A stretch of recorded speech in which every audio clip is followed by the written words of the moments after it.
evening and welcome. I love voter engagement. I love to see people come out, and I love doing forums. I find that the candidates are passionate, the voters who come out are passionate. The League of Women Voters is a nonpartisan political education organization. We encourage the engagement of citizens, and we encourage our citizens to be informed. That's why we do forums. That's why we do voter guides. That's why we do all forms of civic education. And I am happy to see so many citizens of Mount Rainier here. Basically, you're going to be handed note cards. There are index cards, we used to call them. And I'd like for you to write your questions on these cards. Please make your questions of general interest, not directed at any specific candidate, because every candidate will be asked the same question. So you have if there's a general interest that you have, please put it down. We will ask those questions of the candidates. All of the candidates have been sent a letter prior to today, and they've been told what the rules are. One of the things that we're going to do in just a moment is pull numbers. And all we're going to do is pull numbers to see who goes first. That's it. What order you're going to be asked questions in. You won't be asked, number one gets the first question, number two gets the next first question, and so on and so forth. So that it is a fair process of everybody getting the first chance to answer questions. The rules are that there will be a 1-minute opening statement, uninterrupted, made by each candidate. Then we will start with questions. Each individual will be given the same question to answer and a minute in which to answer it. We're going to have a timekeeper. I think that's going to be Tara. And she's just going to have a couple of folders that she can hold up. Yellow for 15 seconds left. I have them. Yellow for 15 seconds left. Red for it's time to stop. It's pretty simple. It's pretty straightforward. Welcome, everyone. I've got some numbers. Let's get started.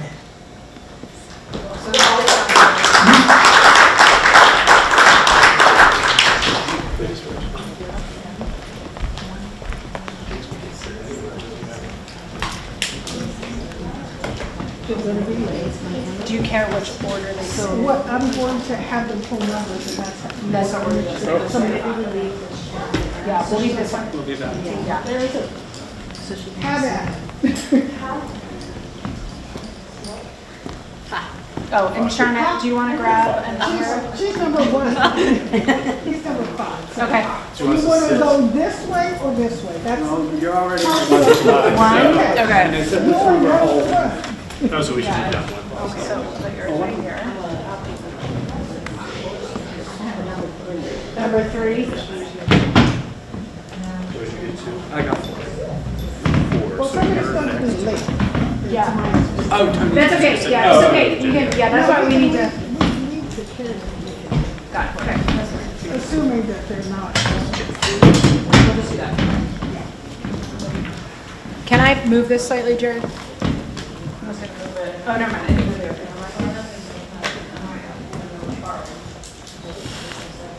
There, got it.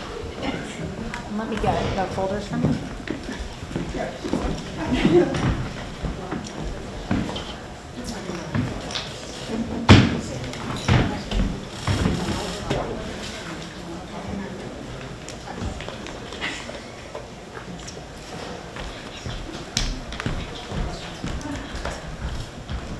Can you all see me if I sit here, or do you want me to sit closer? That's okay. I think Just sit right here. I believe they're going to bring a microphone over for you to use. it's actually the one that you have, Oh. and then we can use this one too. Okay. So, don't worry. Let's make sure this is on.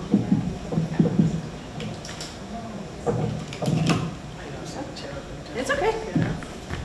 Okay. All of the candidates have chosen numbers, and this is the order in which they're sitting. Jenny Hoffpower.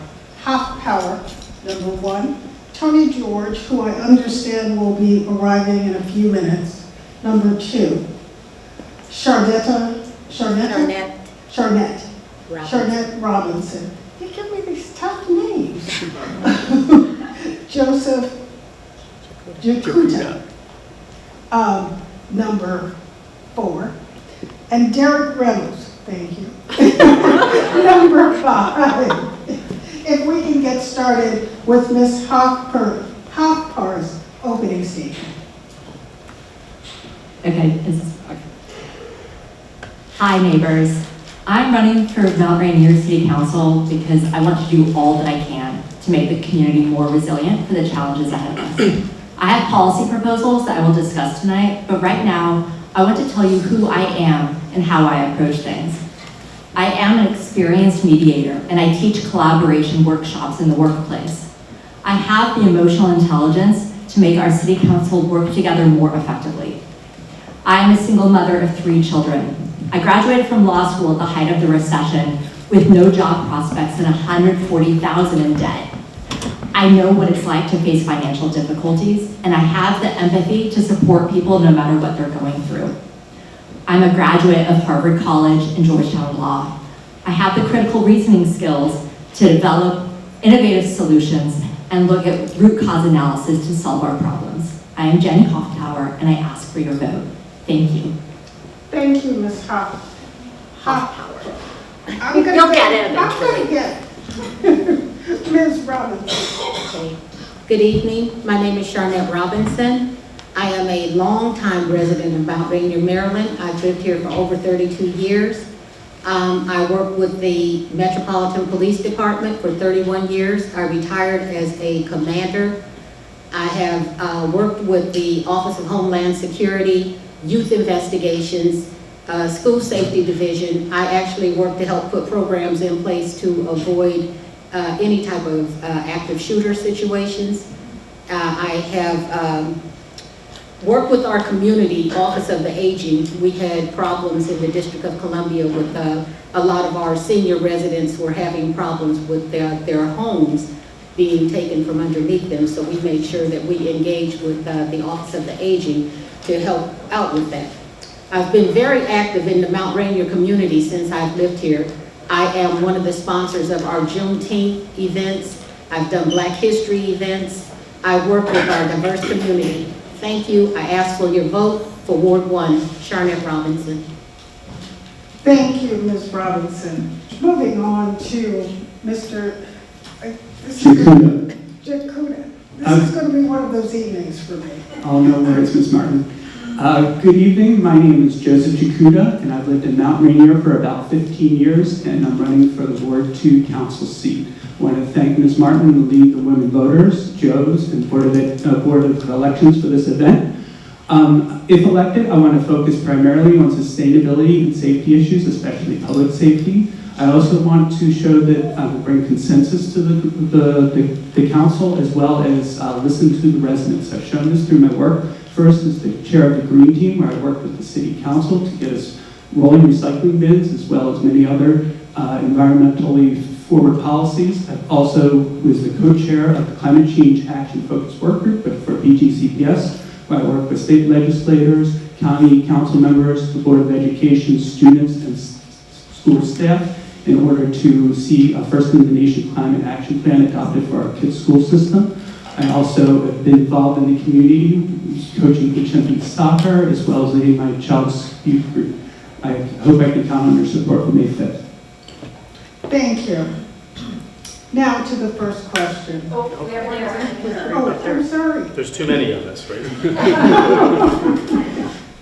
Thank you. Good evening, and buenas tardes a todos.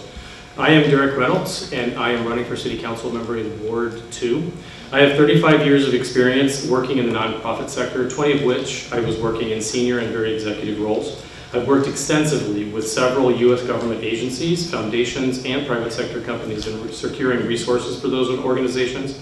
I have proven expertise in strategy, partnership development, negotiation, operations and administration, finance, resource mobilization, and budget development and management.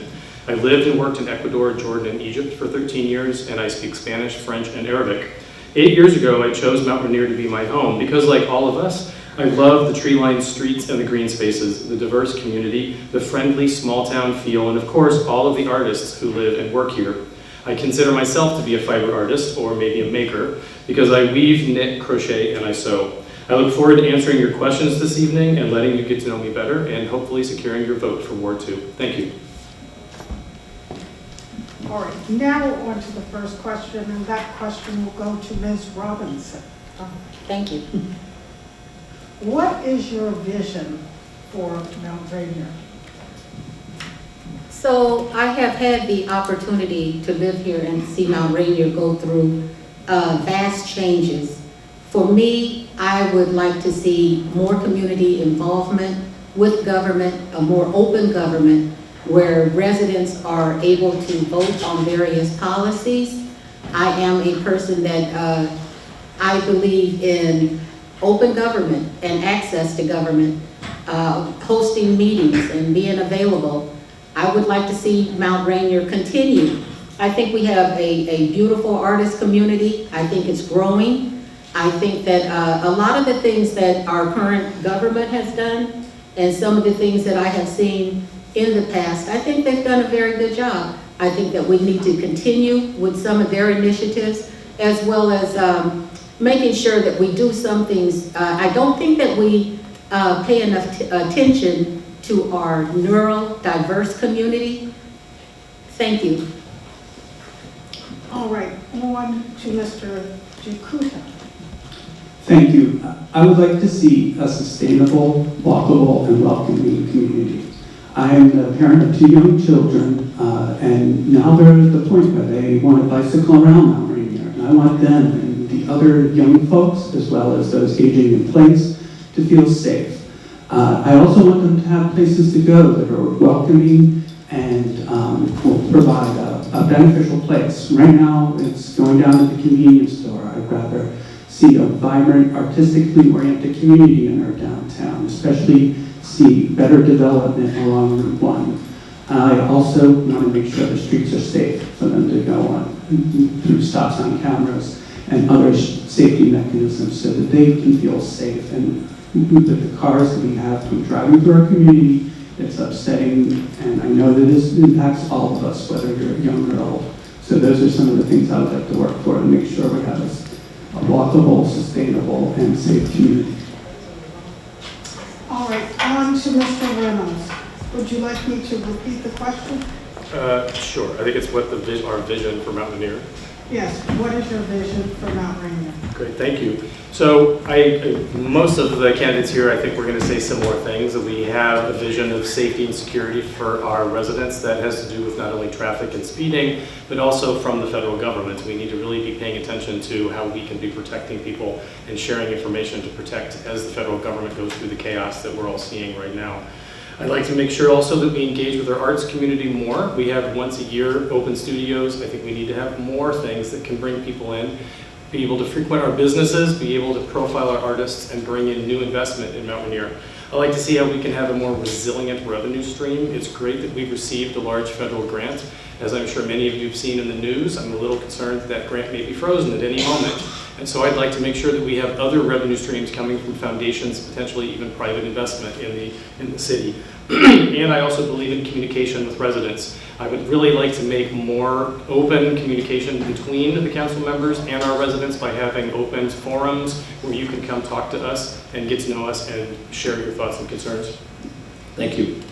Thank you. Now to Ms. Hoffer. Did I get it close this time? Half-power. Hofpower. Yeah, like QWE. Thank you.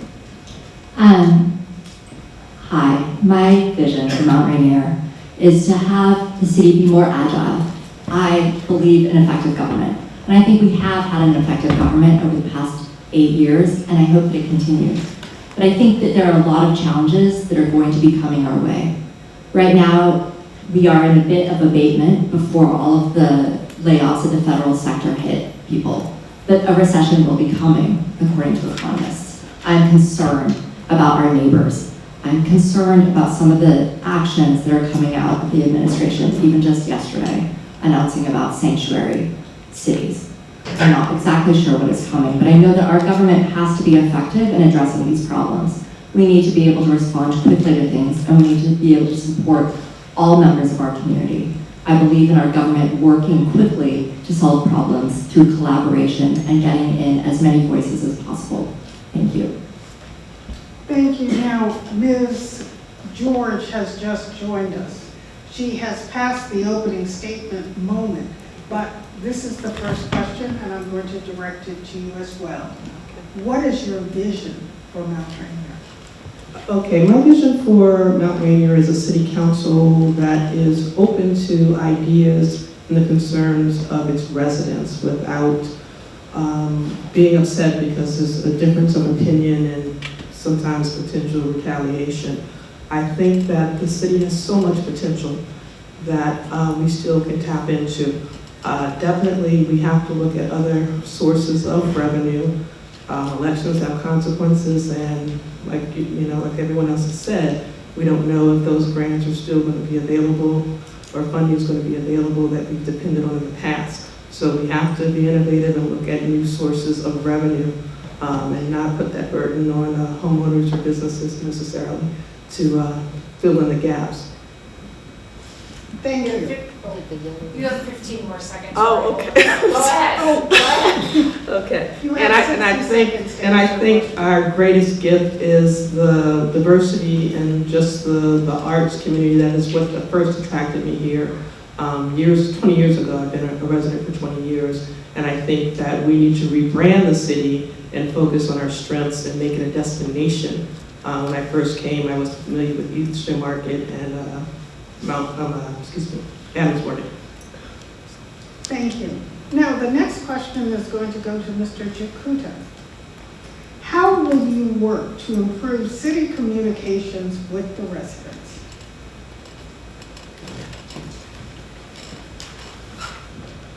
Well, first I will say that communications in our city have improved so much when I first came to town. Now we have an email system where everyone can sign up and get alerts for events like this.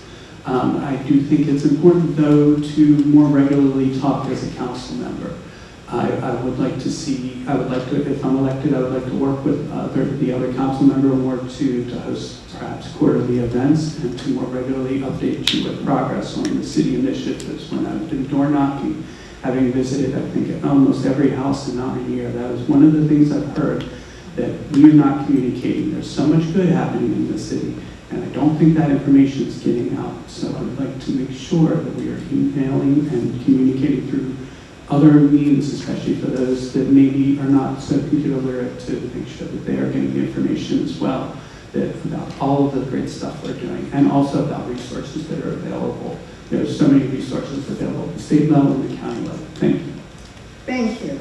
On to Mr. Reynolds. Well, I think that is a great question because I'm a firm believer in regular and open communication. One thing I think, as my colleague here has said, is that in Ward 2 in particular, we have not really had any sessions where people can get together and talk with their council members in the regular in-person session. I'm sure those things happened before COVID, and we probably lost a little bit of that in-person communication after COVID hit. We also have the email system from the city. Not everybody gets that email and checks that email. We have Facebook pages and we have other alerts that go out. But I do think there are ways that we can engage one-on-one with our community. I'd like to also offer, when people email me, I would be very responsive. I'm used to emailing a lot, and so if somebody emails me or even texts me, I would be very responsive in that as well. And one thing that I would definitely try to do is do walkabouts in the city so that people know that I'm walking around off and on, being available for people when they can't get to those other events to reach out and talk to me and to communicate when I would be doing that. But communications, I think, is very key so you know what's happening, and also so you can share your own ideas and concerns. Thank you. That question now to Ms. Hoffpower. I knew I'd get it.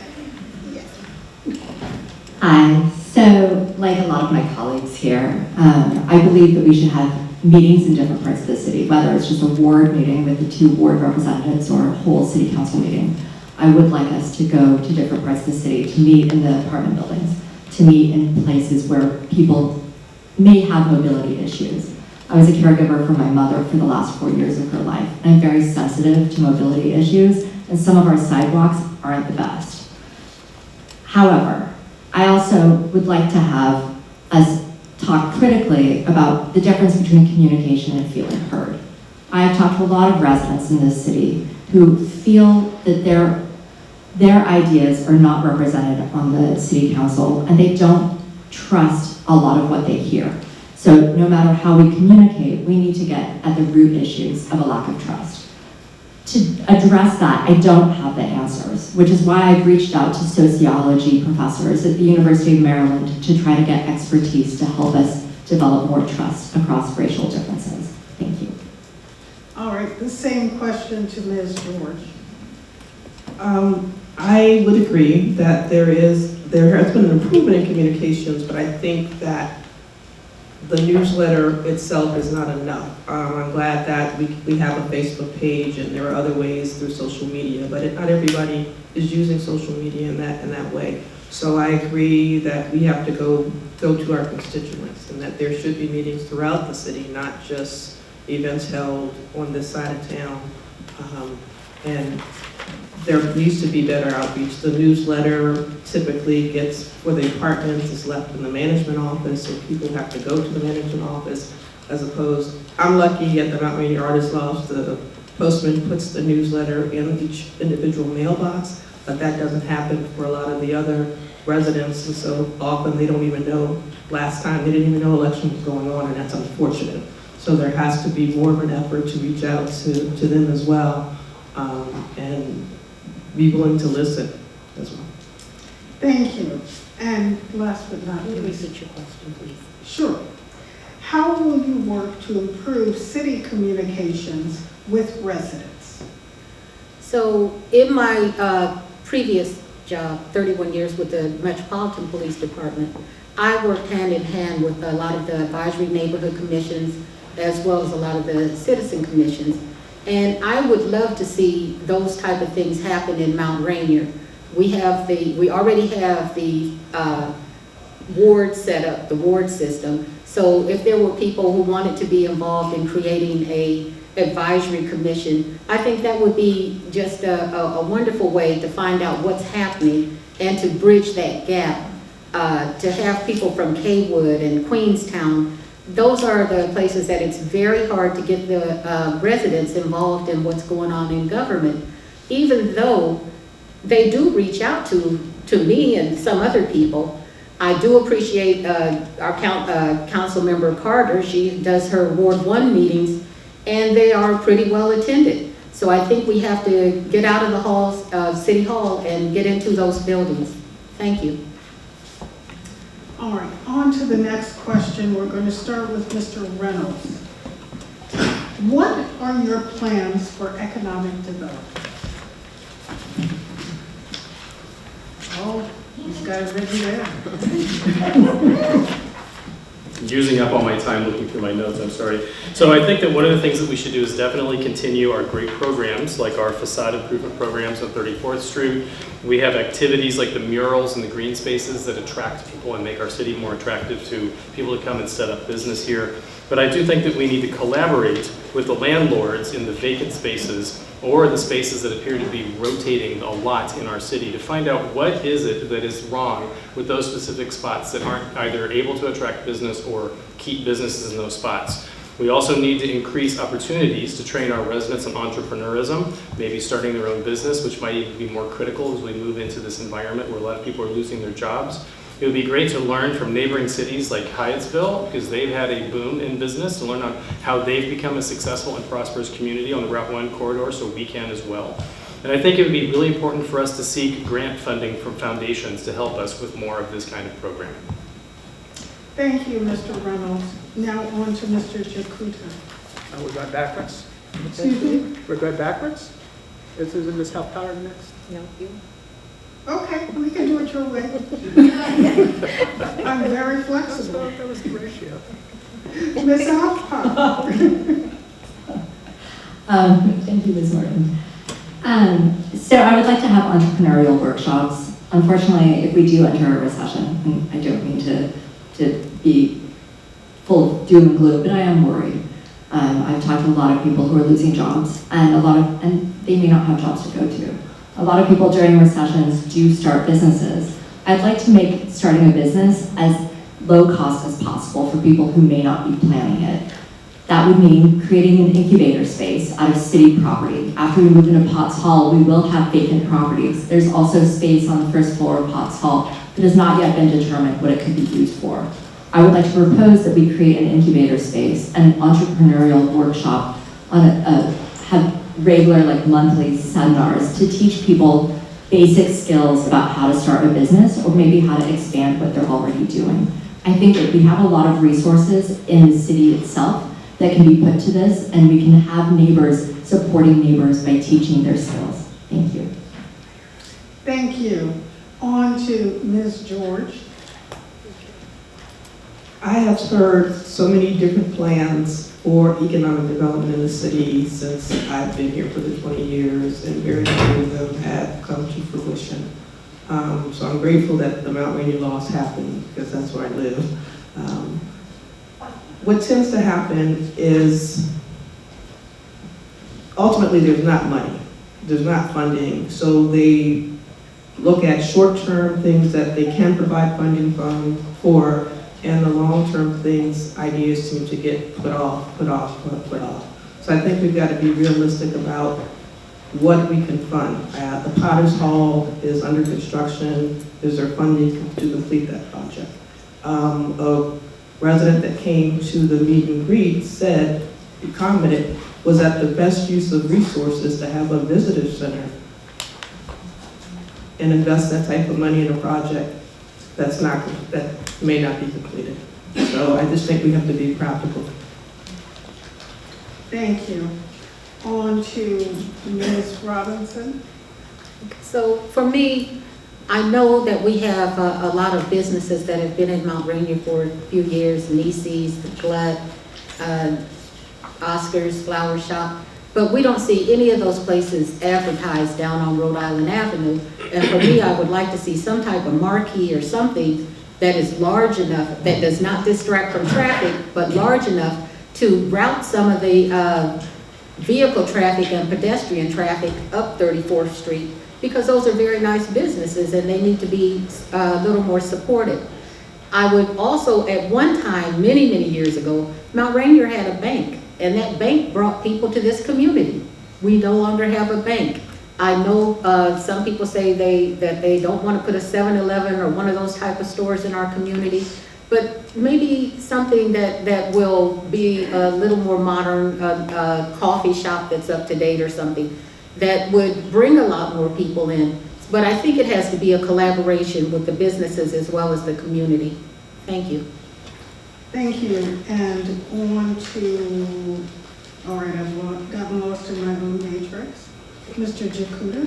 Thank you. I don't want to butt out of turn, but there's two things I think are really important on this issue. One, I think that if I'm elected, I want to work with the council to make sure we have a business direction plan. The city staff need to know what the council's direction is so that they can, especially the economic development director, knows where we should go, what kind of businesses we should try and find, and where the issues lie. The second thing I want to make sure is that I know that we have a lot of red tape placed on us by the county and the state. So I know county council members and state legislators, and I want to make sure I'm working with them to try and reduce the red tape that are faced by our businesses, because they're just so numerous, especially when it comes down to starting a new business. And then thirdly, we need more variety. I think we need, especially in a new development downtown, we need people to want to come and do thing after thing in our community. Not just come maybe for dinner, but also go shopping, go to a movie, something else. So we need variety. Thank you. Thank you. The next question. Are you in favor of legislating for 2-year terms or legislation, probably would be a more appropriate way to put it, for 2-year terms for council and mayor. And I'm going to start this with Ms. Robinson. Okay. So for me, I think that the mayor should have 2-year terms. I do not think we should have, mayor for life. I lived under that in DC, under Marion Barry, and I love what he did with the summer youth program, but I think that sometimes when you're in a position too long, you can become stagnant and your ideas become stagnant. So maybe for the mayor, I think that council members probably after their first year, they're still getting their feet wet, they're being trained and that type of thing. So, I think that sometimes, I don't know if it's a question of the amount of years that you stay in office, but what you accomplish during those years. And that's the meter for me. What have you actually accomplished in the time that you've been in that position? And do you really deserve that? Are you really the person for that position? So yeah, I agree that maybe there should be limits, term limits. Thank you. Let's see. I'm going to go to Ms. Hoffpauer. Just because. If there was legislation proposed to change the terms to 2 years, I would first want to get a finance analysis on it. I think my primary concern would be how much that would cost, both in terms of money and in terms of the city staff and the Board of Elections. I love the Board of Elections, thank you all, but it might be too taxing on them to do it every 2 years for every single person. So that would be my first point of consideration, is to really get analysis from the city staff and from the board.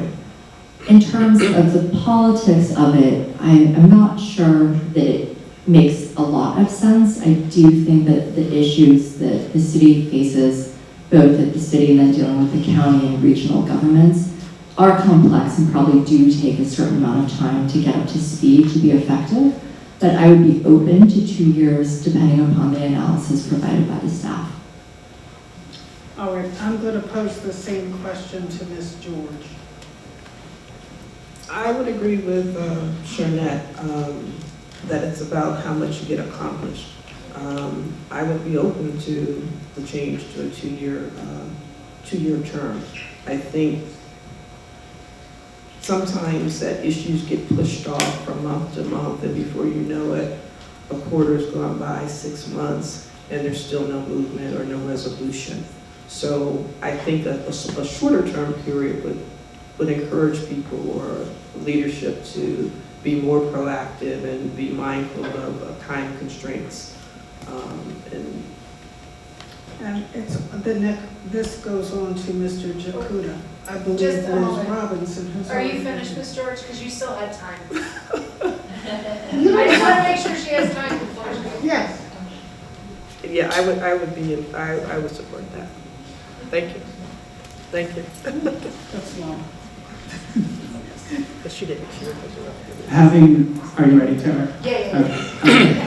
Having spent some of my younger days working in Democratic politics for the House of Representatives, I do not think that this is a good idea. I've seen firsthand just how little can get done when you only have a 2-year term. As soon as you turn around, you're running for election again. A 4-year term gives you enough time to settle in, especially for a new council member, and learn the ropes and actually get some stuff done.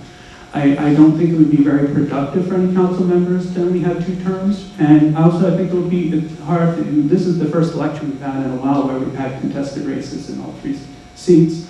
I don't think it would be good because it would be even harder to find folks to run if you only had 2-year terms. So I would be opposed to that. And on to Mr. George. Mr. Reynolds, thank you. It's okay, there's too many of us, right? So, my brain is doing something odd. That's fine. That's all I can say. So obviously there is some context to this question that I don't know the backstory from, and then maybe this is something that was discussed in the community for many years, but I would have to say I agree that a 2-year term is too short for anyone to get much done in a city.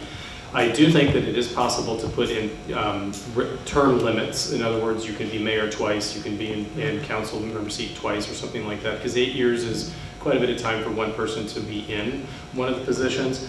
I also think that one of the things that we should focus on instead of reducing the number of years is how do we find more people to actually put their names forward and participate in politics in the city. So I really would like us to do more civic engagement so that we're not looking at how we can shorten the amount of time people stay in office, but we can look at the number of people that would actually step forward and have a pipeline of new, fresh ideas and people with some professional skills to bring and people with some excitement and enthusiasm on a regular basis so that there is a pipeline of more people to join.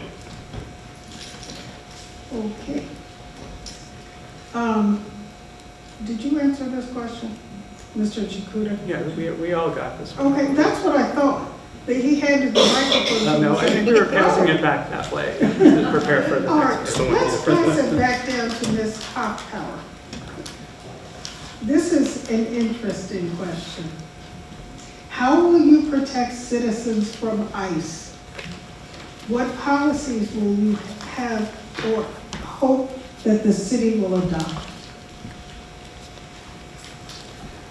So there was statewide legislation in the General Assembly that died the last day of the General Assembly that would have made it illegal statewide for police departments to cooperate with ICE, right? However, there has been on the books here and in all our neighboring jurisdictions that our police departments are not to cooperate with ICE. I would be cautious about adding additional laws to the books right now dealing with this issue because the Trump administration has announced very publicly that they will be targeting sanctuary cities. In fact, I would be very cautious about doing anything that calls attention to non-citizens that are residents in our city. That would include not having a referendum on the question about whether non-citizens can vote in our elections. I think anything that we do, including talking publicly about being a sanctuary city, should not be done right now. Thank you. All right, we're going to pass that on to Ms. George. I'm going to go down a straight line with this right now. So I have to say again, elections have consequences, unfortunately. I was getting out of my car within the last couple of weeks, and a gentleman that was just walking down Rhode Island Avenue, so a Latino man, just started talking to me and was upset about possibly being deported. And my heart went out to him, and I think it's an unfair policy. If you're able to come here, be gainfully employed, pay taxes, contribute to your community, there should be a path to citizenship for you. Taking away birthright citizenship is unfortunate. I'm glad that we are a sanctuary city, and I think that we should continue to uphold those policies and being mindful of what's happening at 1600 Pennsylvania Avenue. But there needs to be policies and pathways, and that's kind of beyond local politics, but I'm glad we're sanctuary. All right, same question to you, Ms. Robinson. Would you like me to repeat it? Yes, please. How will you protect citizens from ICE? What policies will you have the city adopt? So for me, I would think that our social worker and our government, since we currently have the laws that we have, that we work with CASA and we work with social workers and we work with people to make sure that people have some type of resource available to them that, you know, if they have a relative or somebody that's picked up by ICE, they need to know where that person is at and what's going on with them. So there should be some type of bridge to be able to get information to people, and so that they will know what's going on when their, you know, relative is picked up. We have had our policy, our welcoming city policy on the books since 2015, I believe. And I personally felt like that should have been more open for a lot of people, but it was not. And it is what it is, but I still think that we should have some type of system in place for people to be able to communicate. Thank you. Thank you. Mr. Jakuta? Well, first I will say I'm thankful that we have a strong senator in Senator Van Hollen who's sticking up for the community right now. I couldn't be more proud to be a Marylander. I do think we need to be cautious, though, about putting a target on our backs, given what we're seeing from just across the border in D.C. I think elaborating and putting in writing that we're, that we have certain policies that are just going to make it harder for the community that's living here. I think what's most important, though, is to listen to the community themselves, listen to what Casa's saying, listen to our neighbors, and doing what they need, make sure they have the information. But it is probably better for this to be person to person talking amongst themselves than for the city itself to put a spotlight on a city that is so close to the district. And last but not least, Mr. Brown. Thank you. I got your name right this time. You did, thank you. So I agree that we should not be raising our head up and seeing if we get it chopped off, but one thing I do think is we need to engage more as a community. We need to make sure that we are providing information to our residents on how we can protect one another. Not just how the potentially affected ones may need to protect themselves, but how we can protect our neighbors as well. Well, we can, we should be able to provide information that's being distributed around Maryland and other parts of the United States so that neighbors can protect neighbors and neighbors can share information with neighbors on what they can do, what not to do. And also there should be some kind of neighborhood watch that we can create potentially, informally, where neighbors can share information about who they see moving around town doing what, for example. I think that that's also one of the things that we need to do as city council is we need to make sure that we find ways to engage with this population and see how we can support them, because this is a terrible time. We are right next to DC. I live 3 blocks from DC. Some of you look right at DC from your houses, and so we need to make sure that we protect our neighbors as well. Thank you. Now I'm going to start the next question with you. This one's kind of complicated. Oh, great. The city collects fees for building permits, electrical, water, etc. However, the city does not inspect that work at any time. That's the responsibility of the county. What are your thoughts on this process, and do you see a way for this to change or evolve to protect residents instead of being a moneymaker for the city? That question assumes a lot. It does. I will try to answer maybe part of that question. That is a really good question because we are a city in which there are very old homes that are often being bought up and renovated, and some of the times when they're being renovated by not such great developers, and that leaves some challenges for the people that purchase the homes. I think that the city selling those permits and having a code enforcement person should find a way that we can collaborate with the county and make sure that there is a matching inspection done with what has been sold, what fees have been paid, what permits have been given, etc., so that the county knows what is going into that house and what has been projected by the developers in that house. I do think that we can also talk with our code enforcement people and find out if they can be doing informal inspections and visits to make sure that they know that what has been paid for by the developer is actually being done to a high enough spec that we're not selling and having people come into our community and having homes that have challenges that they have to pay money to fix or not even be able to live in the house anymore. Thank you. That same question is now going to go to Ms. Hoffpower. Can you repeat the question? Yeah, it is kind of complicated. The city collects fees for building permits, electrical, water, etc. However, the city does not inspect that work at any time. That's the responsibility of the county. What are your thoughts on this process? And do you see a way for this to change or evolve to protect residents instead of being a moneymaker for the city? There's a lot packed into that. I think almost everyone has a story about, or homeowners have a story about dealing with the county permitting department at some point.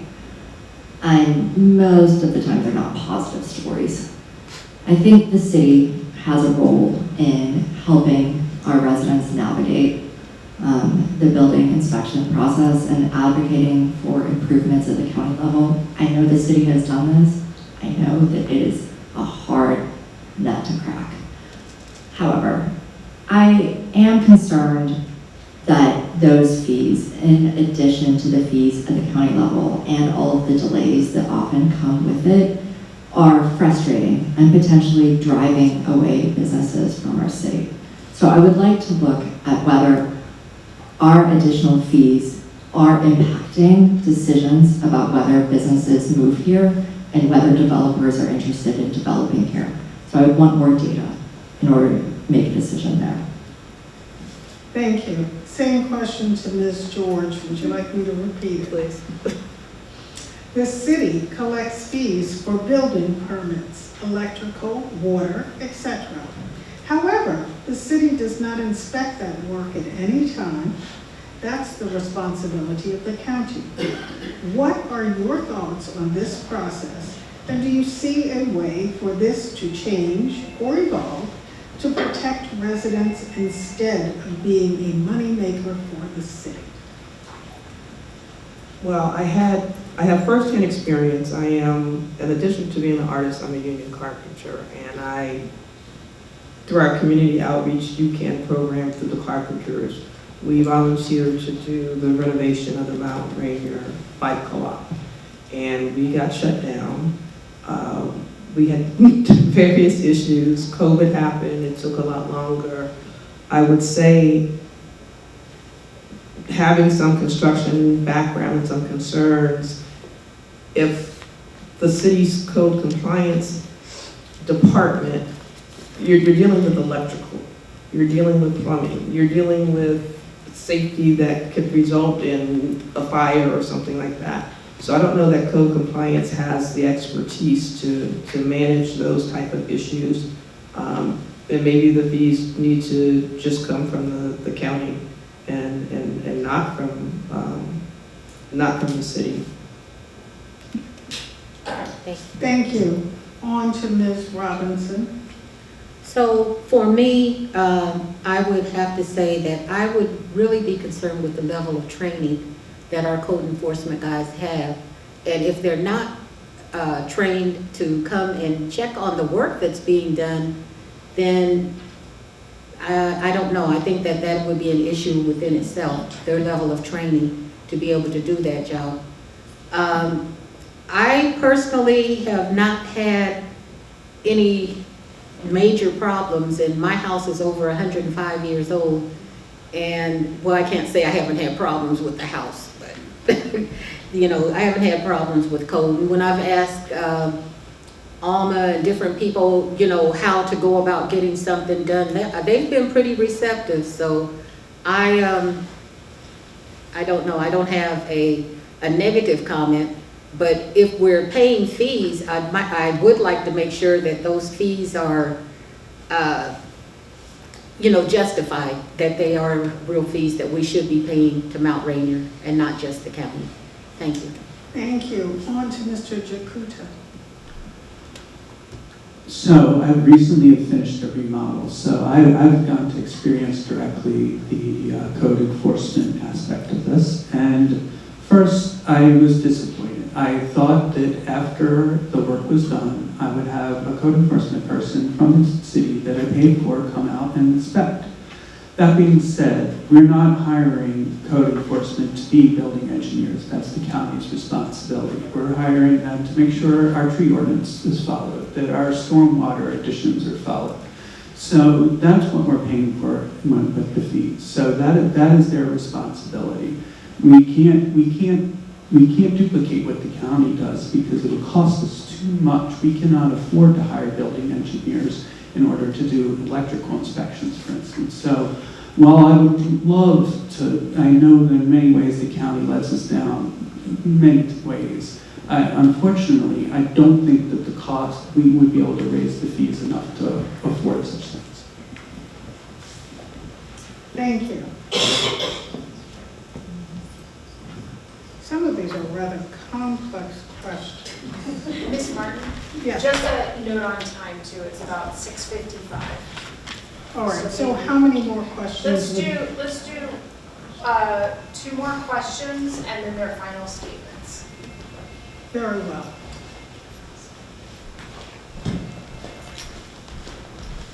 Okay, that's interesting. This one's about schools. We're going to start. Oh.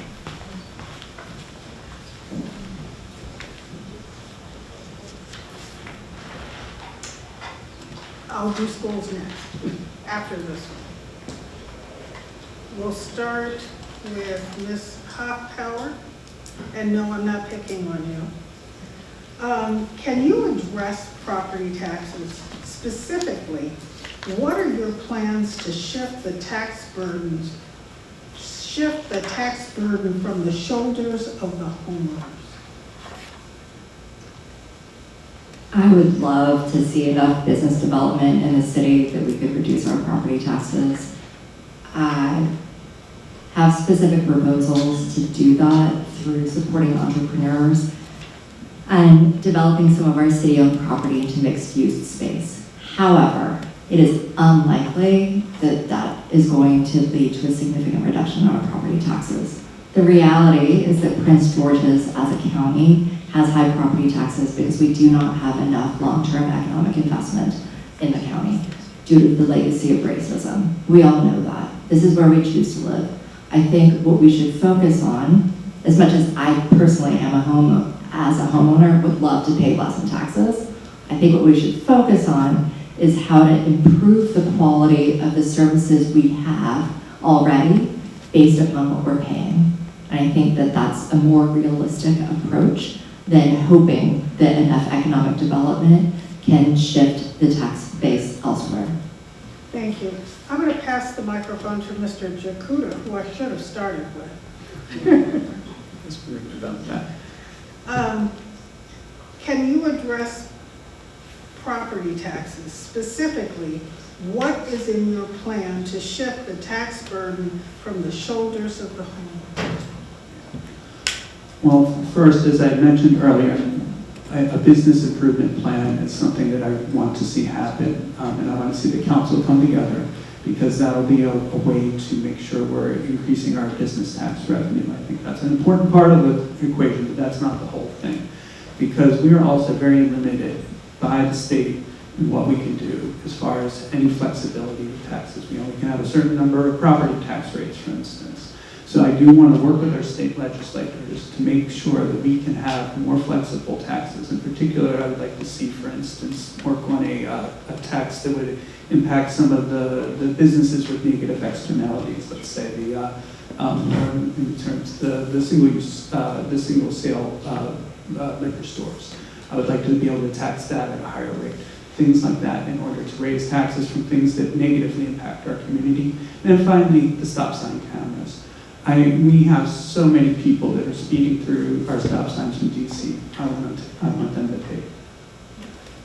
All right, this same question is going to go to Mr. Reynolds now. Yeah, thanks. So I think we all agree city property taxes are something that we look at every year. I've just got reassessed my own property tax. Many people, I think, said the same thing on Facebook. They got their reassessments that are going to be phased in. So I know everybody pays attention to this. You know, city property taxes are set every year by the council in the budget cycle. They were just set by the current council. And so one thing is, I know they feel high for residents, but a place that I would like to really focus is on the vacant properties and the vacant businesses and the vacant lots, to be able to see how we can raise more revenue from those spots. We have places in town that I have been empty since I moved to Mount Rainier 8 years ago. There are places I've seen on 34th Street that regularly are unoccupied by businesses. So back in 2019, we assessed we changed our assessment down to $250 for $100 assessed value. But before that, we used to charge $5. I think we need to have a higher tax for vacant property. And I think we even need to pressure the landlords by raising it after year by year if they don't do anything with it. Thank you. The same question to Ms. George. I think that it's a holistic approach to it. We had a merchant, the liquor store on Kaywood Liquors that left recently because the complaint is that the taxes that he has to pay the city are higher than the taxes that the county requires. So there has to be some incentive for businesses to come here to do business. I talked to a restaurant owner that I know was looking for a space. He came to look at the property that was available, and he's like, well, there's no parking. You know, that's going to be the big issue. So there are some infrastructure issues that are a part of the equation, but also if we could have incentives to make it welcoming for businesses to come here, that could help offset the burden as well. And I definitely agree there are so many vacant spaces that those property owners should be assessed or have to pay fees for the property just being vacant consistently. Thank you. And last but not least, Ms. Robinson. So I think that Mount Rainier missed a tremendous opportunity before the property on Eastern Avenue and Rhode Island was sold off. For many, many years, residents asked to have that remodeled and to make sure that there was a parking lot put in that place, a parking lot that could raise revenue for the city. We missed that opportunity. If another opportunity should arise like that, or if there's a way to make some type of agreement with the new owners whenever they decide to build, I think that would be a very lucrative thing for the city to engage with. Also, I think that we should have just a look at some of these vacant properties. From walking around, I don't have the list of vacant property owners, but some of them, they start the work on them and they stop, and they're in bad condition. They're really dangerous to still have left unattended. So yeah, that's what I would like to see. Thank you. All right, this is going to be either the last question. Okay. This one's an interesting one. And I'm going to start with Ms. Robinson. What single, practical, specific priority do you have for your tenure? Not a big picture item, a single, practical, specific priority. That is going to be a very hard question, only because there will be issues that arise that are going to affect the city.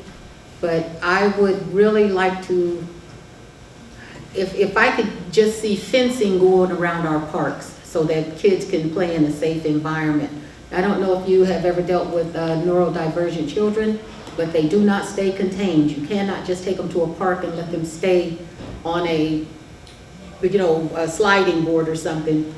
We have the ability within we could get it done to fence in those parks. I would like to see something like that happen. I also would like to see the senior tax credit for the homeowners. I'd like to see that extended to more than 5 years if there's a way to do it. And also put something in place that will assist some of the homeowners with getting some of the work done at their homes. Thank you. Thank you. The same question to Mr. Jakuta. So if you've seen my campaign sign, I said the 3 things I most care about are sustainability, safety, and security. And all 3 of those come home with the idea that I want to see our street lights upgraded to LED lights. They are efficient, they will be better for the environment, they are also cheaper to run, bringing us more economic security, and also important for our safety, especially with the street lights do not work function properly. That's a very important thing to me, and also I think I have the skills to make it happen because I know it's going to involve working with our neighbors in Brentwood and North Brentwood, probably our state legislators and PEPCO. And I have connections with all the different communities, and I also have connections with the legislature to make these connections happen, to bring people together, to make sure that we can have our streetlights upgraded. Thank you. Same question to Mr. Reynolds. To me, oh, yeah. Absolutely. Okay, great. What single, practical, specific priority do you have for your tenure? Not a big picture, a single specific item or idea. So if a single specific item that's different from what others have said so far is community engagement. I would really like to see our community go back to being much more engaged with one another. And through that, I would like to see us look at all of the committees that we have, review their charters, find out what they're supposed to be doing, why we don't have people volunteering, look at the barriers to volunteering. I don't understand why you submit a resume, for example, as a citizen to participate in a committee. I would like to see how we can look at some of the committees like the Arts Commission and find ways that we can improve and enhance what their scope is so that they don't only look at things like murals in the city. I'd like them to also be, if we looked at how we revise all of the committees, potentially liaisons for all of our artists and other activities in town. But I'd like to look through all of those because I know we have committees that exist, that often people join them because they have friends who are on the committee, they don't know how to join. And we have other committees that I don't think have anybody on them. I don't know what some of the committees do because there's no information on the websites. So I'd really like to engage the community more through all of those existing formats. Thank you. Number 4, Ms. Hoffkow. Can you repeat the question? Sure. What single, practical, specific priority do you have for your tenure? Not a big picture item, but a specific idea or concept that you'd like to execute. So a single practical item. I would like to put out an RFP for new businesses. So an RFP, a request for proposal, it would be the reverse of what is typically done. Right, we hope that a new business, lots of people tell me they want a coffee shop, so they hope a coffee shop opens up in town. But why not flip the script? And so instead, we come together as a community, we do some kind of collaborative process. We work together to get input from all sectors in the community. We decide what kind of businesses we want. Maybe we start trying to poach them from other jurisdictions. Hey, open up a location in Mount Rainier, we're fun people. I don't know exactly what that process would look like, but I think it could involve collaboration. And then we could decide, this business, we want to come here and we will support you. Our city has invested in businesses, some of which have worked, some of which haven't, but it's been kind of hit or miss. Let's be more intentional about it and bring in the businesses that we actually want to support as a community and promise them that we will support them. Thank you. And Ms. George, what single, practical, specific priority do you have for your tenure? It's engagement of our constituents and the residents. City council should be accessible. I'd just like to know, in the last couple of years, just by a show of hands, how many of you have tuned into a council meeting? That's pretty good. That's pretty good. I think it's unfortunate, that we get so few people that tune in because the information is there for you. You get to see your leaders in action. You get to see what's happening, what the holdups are, what's not happening, and why it's not happening. So I think we all need to do a better job of engaging our constituents and the residents and knowing that we're going to be responsive, that if they have concerns or issues, that they're going to be addressed, that it's not going to be ignored or swept under the rug. Leaders don't always get it right. Be open to saying, hey, we messed up on that one, but we're going to do better, we're going to correct it, and we'll be better. Thank you. All right, now we're going to move on to your closing statements. Each of you has 1 minute in order to give a closing statement. Similar to vote for me and this is why. I'm going to start with Ms. George. I am running, this is my 3rd time running. I ran in the special election and lost by 15 votes. And each year I've gotten COVID during election time, so I'm keeping my fingers crossed that it doesn't happen. But my biggest concern is just being a responsive council, that people deserve to be heard. We have to sometimes agree to disagree. I think what I will promise to do, I may not know everything on all issues, but before I make a decision, I'm going to take the time to do my due diligence to be informed and understand all sides of an issue. And hopefully through consensus that we can reach an understanding and come up with a policy that's best, that benefits everybody. You still have 15 seconds left. So that is my biggest issue, just being respectful of people, being willing to listen, and being responsive. We are elected to serve our community and the residents, and their voices and their concerns count. On to Ms. Robinson for your closing statement. So representation is essential for creating policies that meet the needs of all citizens.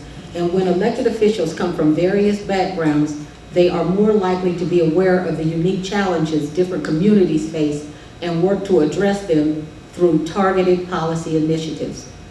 Political dysfunction persists for underrepresented groups. This makes it very difficult for diverse candidates to even access resources and support needed to run for successful campaigns. I think our senior citizens, our diverse communities, and people of color should all be represented on our city council. Since Melinda Miles stopped participating in government, there has not been a black person, an African American, on council. And many times we don't feel represented. We don't feel that our needs or our issues are being heard or concerned. We asked the city when they were working on city council, when they were building the building, to put a rodent abatement program in place. We live right there. We couldn't get something that small done. So yeah, representation matters. Just like your kid in school, they need to see people who look like you. We need to see that on council. Thank you. Mr. Jakuta? Thank you. Once again, my name is Joseph Jakuta, and I'm running for the Ward 2 Council seat. And I want to again thank Ms. Martin for hosting, or for giving us the questions, as well as Tara for holding up all those cards, and to the other candidates for providing such great ideas. It was great to hear from everyone. One of my favorite classes in college was in conflict resolution. I loved it. I loved understanding and listening to the different perspectives, and I think that's the most important thing I will bring if I'm elected to the council. I'm not just going to be there for me. I want to listen to all the residents, as well as what the other council members who represent you say. And I wanted to do that so we can accomplish more as a community, to bring people together in a more sustainable and safe way. And I hope that I can count on your support on May 5th, so please vote. Mr. Reynolds, your closing statement. Thank you. So tonight you all heard ideas and responses to your questions and concerns. And as you saw, our experience and our backgrounds show the breadth and depth and the diversity of Mount Rainier's population. And I'm really honored to be here tonight with people with this high caliber of all the candidates that are stepping up. It's really an honor to be at the table with them. One thing I've always said is that politics begins at home, and the city council is elected by us, the residents, to represent the residents. And it's important to have a range of experience and specific experience and backgrounds to be able to represent us very well. We're all concerned in the city about safety issues, traffic, speeding. We're concerned about security for our neighbors. We're concerned about wanting more businesses and our artists to prosper and attract more visitors to the city. We want to make the best use of our limited funds. And we want to also seek grants to implement new ideas to have Mount Rainier be even better than it was. Over the past month, I've been so happy to hear from everyone I've spoken to in Ward 2 about how great they think Mount Rainier is and how much of a neighborhood they feel it is. And that kind of connection and community engagement is going to be really important in the coming years. I would be honored if you would vote for me for Ward 2 City Council member. Thank you. And let's pass that back to Ms. Hoppower. You begin, you will end. Thank you. Thank you, Ms. Martin, for moderating. I agree with Charnette that representation matters. I also believe strongly that actions matter. I worked in human resources for 8 years investigating complaints of discrimination, and then I worked as a civil rights attorney litigating on behalf of people who have faced discrimination under DC, Maryland, and federal civil rights laws. I'm well versed in how systemic racism shows up in all aspects of society, and I'm committed to having the difficult conversations with neighbors to address our legacy of segregation in this city. It's something I care deeply about, and it's something that I will work on as council member. I will also work on being collaborative and open-minded. I stopped being a civil rights litigator because litigation is not the best way to solve problems. I believe in working with neighbors and have done so on the Recreation Committee and will continue to do so on council. Thank you. Thank you so much, council candidates. We appreciate you coming this evening. Thank everyone for coming and listening to the break.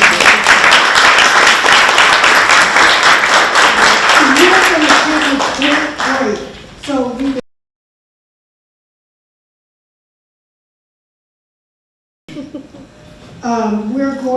the forum is done in a very specific manner. Each candidate is given a 1-minute opening statement, a 1-minute closing statement, and then they're asked questions. Because there are 2 candidates, we'll simply alternate between who goes first in any given question. And they're allowed 1 minute to answer the questions.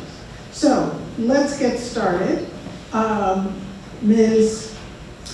Carter, since you're closer to me, may we have your 1-minute opening statement? Sure. Thank you so much. You need the microphone. I got it. Good evening. My name is Danielle Carter, and I am running for mayor of Mount Rainier. I have served the city here in a variety of capacities for the last 9 years, ranging as a member of the CERT team, chair of the Recreation Committee, and currently as city council for Ward 1. I decided to run for mayor because as a former paramedic, it is hard to limit myself to helping only those who live in one ward of the city. It is unnatural for me not to help anyone who asks, no matter where they live. See, the mayor is the at-large council member who represents the entire city and not just one ward. They run the council meetings, and along with the other 4 council members, have equal power to legislate, advocate, and work on the budget. Many of you have heard ideas and goals that I have for this city, but none of them can be possible without the support of at least 2 other council members. That's just how our city government works. So when you hear me say things like my idea is, or I would like to, I mean I have ideas that I want to work on with others on council to improve the quality of life for everyone who lives here and works here in the city of Mount Rainier. Thank you. Now, Ms. Benitez, your opening statement. Excuse me. So good evening, everyone. Thank you for being here, both watching us, but also the various people that put this together. My name is Celine Benitez. I'm the current mayor of the city of Mount Rainier. Prior to that, I was a council member for 4 years. And when I speak about my ideas, I speak about collectively our ideas, because I'm very good at meeting people. I do not ask people to come to me, I go to them. In order to build our platform, we have been able to visit people, whether it's in school, whether it's in religious like locations, whether it's in senior centers, whether it's in PTOs or PTAs, to be able to gather the information that they need and how to move forward. When we originally found the seat as mayor, we didn't have a lot of staffing. We were 7 audits behind. We have not gotten a lot of money when it came to the federal and local level. We make sure we address the various issues that you guys brought to us when we were knocking doors and managed to be able to solve a lot of those issues. There's still a lot of work to do, and that's the reason why I decided to run. I'm one of those that believe a mayor should be for life, but I definitely believe that if your community calls upon you to serve, you should serve. Thank you. Thank you. Now for the first question. I'm going to start with one of these very complicated questions that your residents have written. Our city has had so much potential, and yet we consistently come up short. How many years have we planned for a corner where Bass's Liquor was? I guess this is all background. But in the meantime, DC moves and continues to grow and modernize up to our border. On the other side, we've seen lots of progress in Brentwood, Hyattsville, etc. Two green, we let the best of the energy and the good and get nothing. How will you ensure, we finally got to a question, how will you ensure that we actually come to be? What will you do to ensure that over the next 4 years, we actually have realistic and meaningful growth? And what does growth look like to you? I think that's about 4 questions, but nevertheless, I'm going to ask Ms. Carter to answer that question first.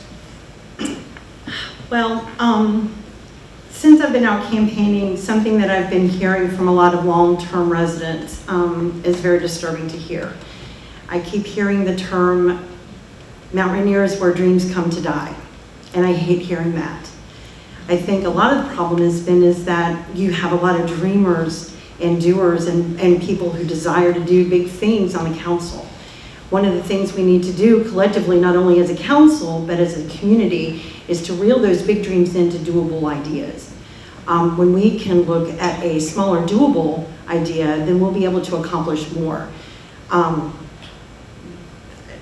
That's essentially my end of my question, my answer. All right, Ms. Benitez. So outstanding question with all the background information. Originally, when I started in the council, we knew that there needed to be a lot of work when it came to our businesses.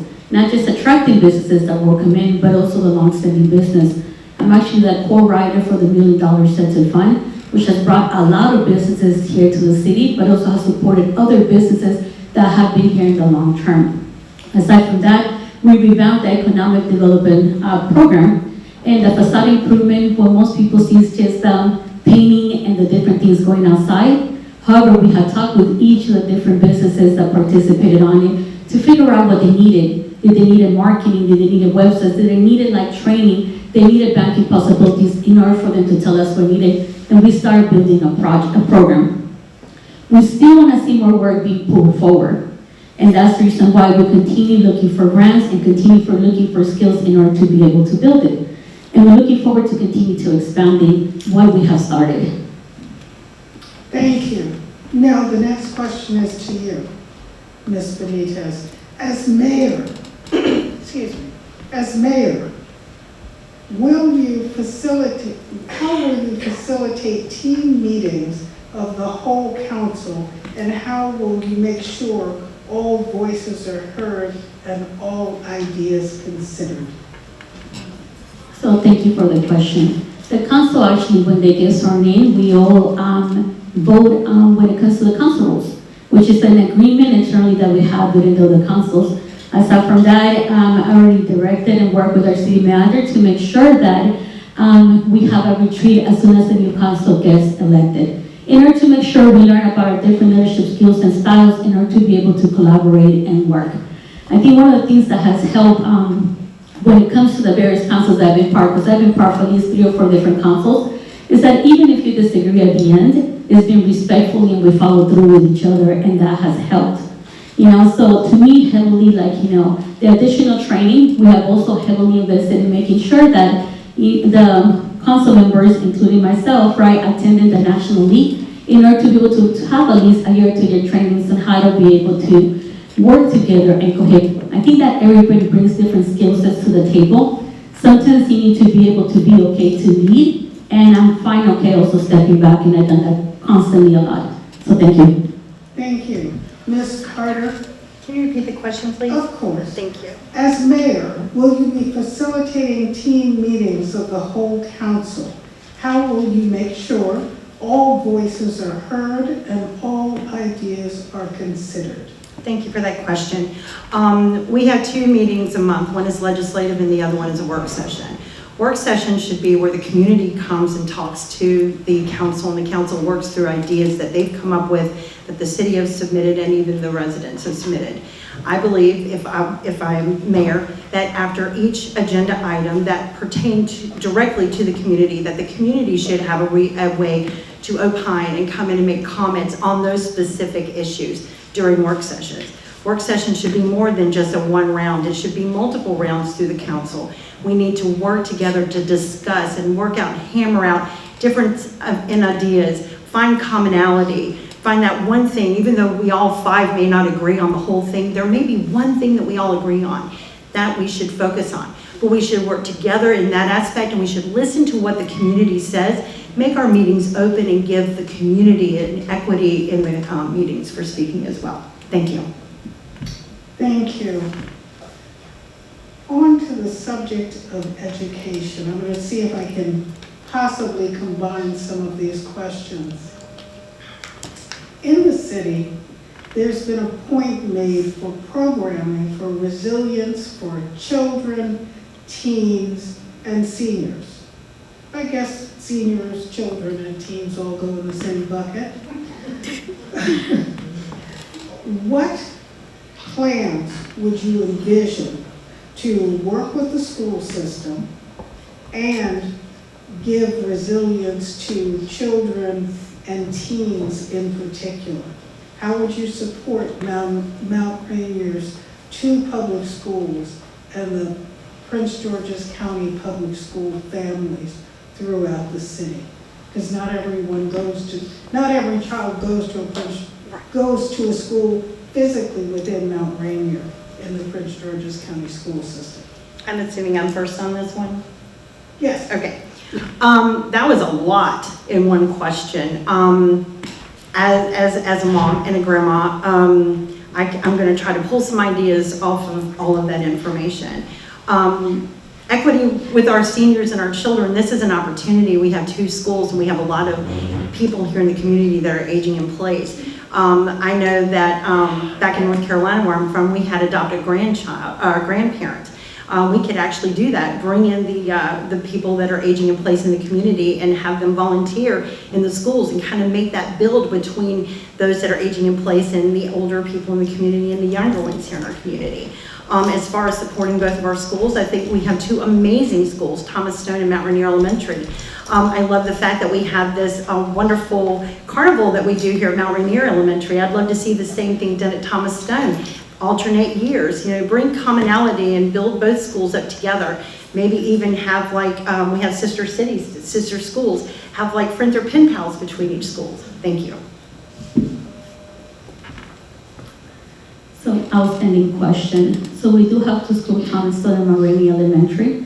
A lot of my background happens to be in education and making sure I build kids' leadership and skills. And that effort, I created a junior mayor program in which I collaborated with kids from both schools, including even extending the ability to go to Cesar Chavez, which is an incorporated, but many of our students go there, so we make sure that they also feel included. Part of the junior mayor program included for them to be able to help build Richardson Park, which is the only park that we have in the city, and they selected from working with the budget, the colors, and the design, and everything they had to hold their hands on. We also collaborate with programs like Joe's Movement Emporium, who have kids in after-school program from various schools, so that way the community kids are also engaged. But when it comes to the explorers, who are kids out there like volunteering, we want to make sure we build leaders as well as the education ambassadors, and that's the reason why I also created the scholarship. And when it comes to our seniors, I'm an active member of attending their meetings and going. So to me, it's just not about making sure that we follow through, but we follow through consistently with all the schools that are feeders also of our children.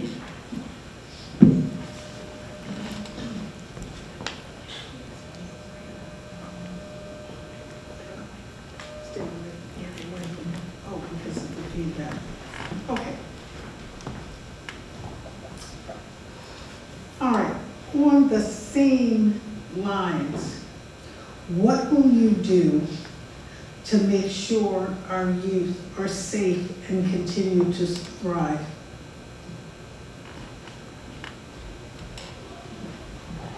So our youth are very diverse.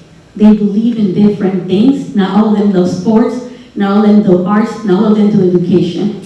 But heavily what I focus is working with partners that are able to feel the different things that the youth like to do. So we managed to understand and work collectively with the PTOs and the nonprofits, but also our school board members to figure out how we can help, but also with other nonprofits such as like Good Intentions. that have come over and brought in information when it comes to financial literacy. As an example, we go ahead and work with other people that are very focused on sports. We work with the PTO and the programming that they also do. The Carnival for Mount Rainier Elementary was brought up. That is actually an event that they host, and we go ahead and join them. Just like, when Thomas Stones hosts an event, we go ahead and join them. But overall, our group, my strength is to be able to network with the other people to make sure we're able to serve all the students and meet them where they're at, and that will create stronger leaders even within our city. Thank you. Can you repeat that one more time, please? What will you do to make sure our youth are safe and can thrive? Safe and confront. On the safety issue, we have the Explorers Post here with our Mount Rainier Police Department. I think that one of the ways to make sure that children are safe is to build a relationship between the police department and the youth in the community. That gives them awareness, alert, to be aware of their surroundings. Another thing is depending on the age, we have a community emergency response team, and they can, the youth can actually volunteer for that. That also helps with training, with first responder type training and things of that nature to keep aware and alert of dangers in the community. One thing I do want to do, it's in my thing that I've been talking a lot about, is creating a youth liaison or a teen liaison to the city council. And that would give the youth of the community a voice and with the city council, and give them a chance to come and speak their ideas and their suggestions from the entire community, so they would be represented. Thank you. Okay, this is about a park. There's a park by the name of Cold Springs Park. Apparently there's a city landmark there. It's at 33rd and Shepherd Street. Do you support budgeting funds to, one, maintain this park, and two, study the hydrology and construct a modest fountain at this historic location? Thank you very much for that. I actually live diagonal from Spring Park, so I absolutely love Spring Park and see a lot of potential there. I would love to see something done with that. I would love to see the water, the spring there rehabilitated and rebuilt into a spring memorial of some kind, or a fountain is a wonderful idea too. We did have a grant years ago to rehabilitate the park, but unfortunately that happened right there at the beginning of COVID, and so those great ideas fell flat. They were picked back up, and unfortunately there were some complications with trying to save one of the oldest trees in the community, so a lot of that stuff didn't go through so we could save that tree. But as far as future initiatives, yes, I absolutely do want to see the community, or the council, the city, do something to rehabilitate that, the spring, and memorialize that park in one way or another. Thank you. Thank you. Cold Spring Park at the corner of 33rd Street and Shepherd Street. I know exactly where the park is at. It's a walking distance away from here. I can stretch and touch it. And I would say that we need to build from the experience that we had. I think that if we do anything with the park, we're heavily gonna have to talk to the whole entire community, as well as the school that's located and very close to it. So I want to make any progress, because before anything's done, I need to see that there's the will of the community to want to do something with the park. One of the biggest issues that we had was saving the tree. And we know that in the city of Mount Rainier, the trees have rights. And we're very happy to know that. And although we did a lot of testing, invested a lot of effort in it, right, we came to the conclusion that it couldn't be done because it would potentially hurt the tree, even the most minimal things. And we made sure we did several studies. So to me, I think that when it's going to a spring park, we'll have to take a big step back to make sure that, one, we do not hurt the tree, but also hear the community what they want to do in that space, because that's very important. Because continue to do study after study, if this is not what is wanted in that space, it's just going to be a failure, and I don't want to have to spend money to just fail. All right, on to another subject. What items do you envision to help laid off adults, contract workers, continue to maintain their physical and mental health? I know. Let's take that back. and say, there's a number of federal workers in the community that have been laid off. What steps would you take to assist them? So I think there's quite a few programs that are already in progress. Some of the good things that we have is like the communication. I work heavily when it comes to the Congress, the Senate, also the county, because we know their pockets are deeper than ours. We also have programs like the one that Joe has, that happens every Tuesday for agriculture, and actually came today, and it was filled with various people. And it created a safe space for people to relax and know where they're at. Not only has Joe created a safe space, right, but also created a safe space for them to come. You also have Mix that's also doing events like, once a week to be able to get people together. We have a social service coordinator, but also we have worked closely with Congressman Ivy to make sure that they also put information out when it comes to job, when it comes to recruitment. Also have conversation with Governor Moore when it came to making sure that all the people that, need jobs, we have a lot of jobs in Maryland that could potentially are able to, out of what's happening, be able to refill the jobs that we have here in Maryland to be able to gain those assets.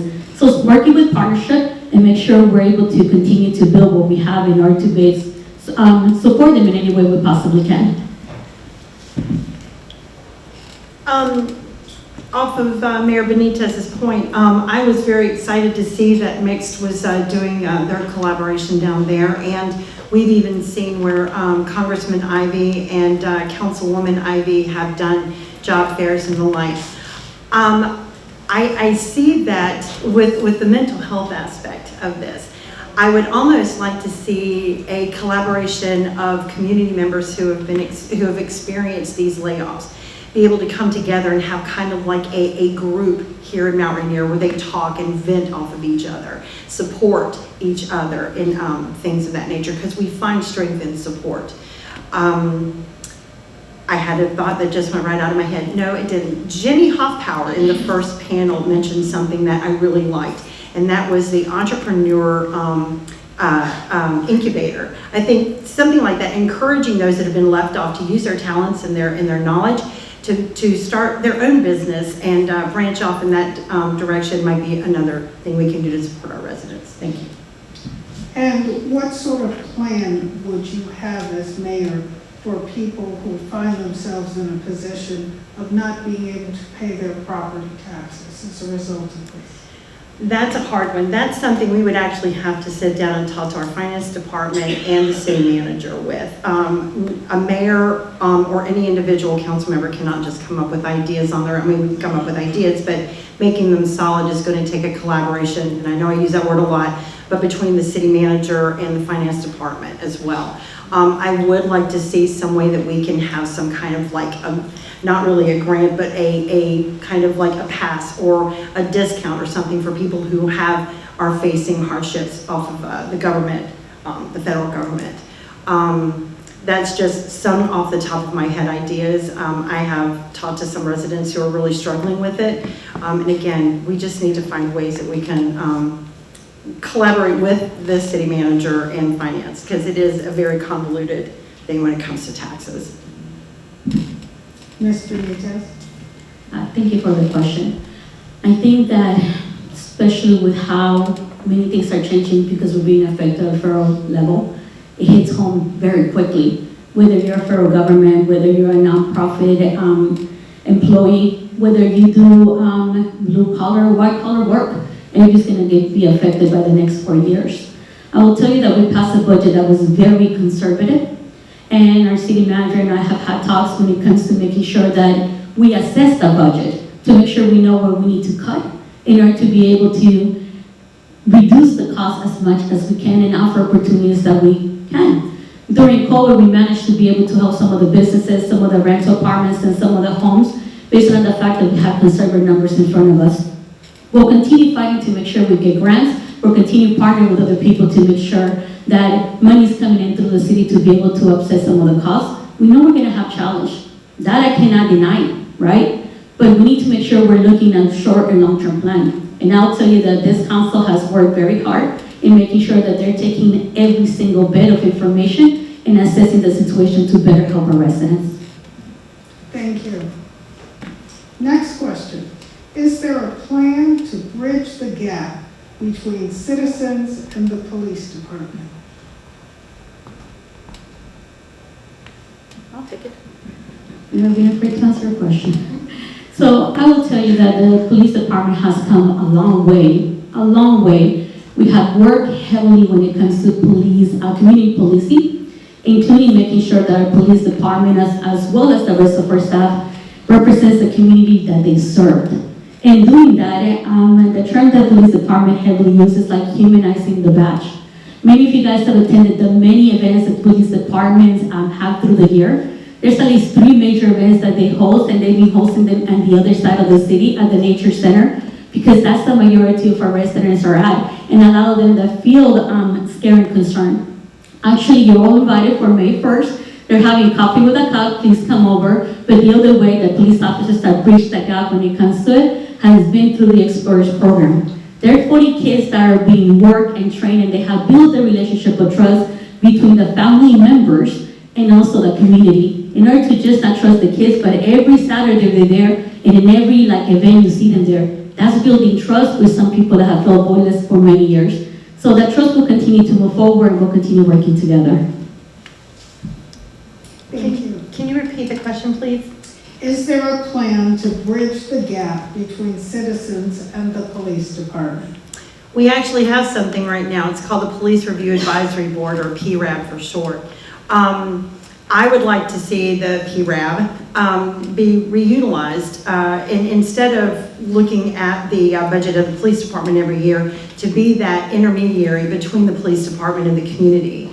The community is invited to all of those meetings, and these meetings you can come and talk to the people on the board, and there is usually a police officer there, either the chief or one of his representatives. And at that time, you can talk to the people and talk to them, and they can talk to you. Ask them questions about their policing practices, their ideas. If you have problems that you see in the community, bring it to their attention. So that is what that is intended for, and I would like to see it utilized more by the community. So if I am elected mayor, I will make sure that the PRAB is brought up to its potential here in the community to bridge that gap between the police and the community. Thank you. Switching the subject again. What role do ethics play in serving the city and ensuring city resources are used appropriately? Accountability is a big thing, and I'm all about accountability. And with accountability, you have to have transparency. I am all about, I am fully in favor of review boards. We do review the city manager, and we do review other things in the community, but I would like to see more review of other aspects of the community.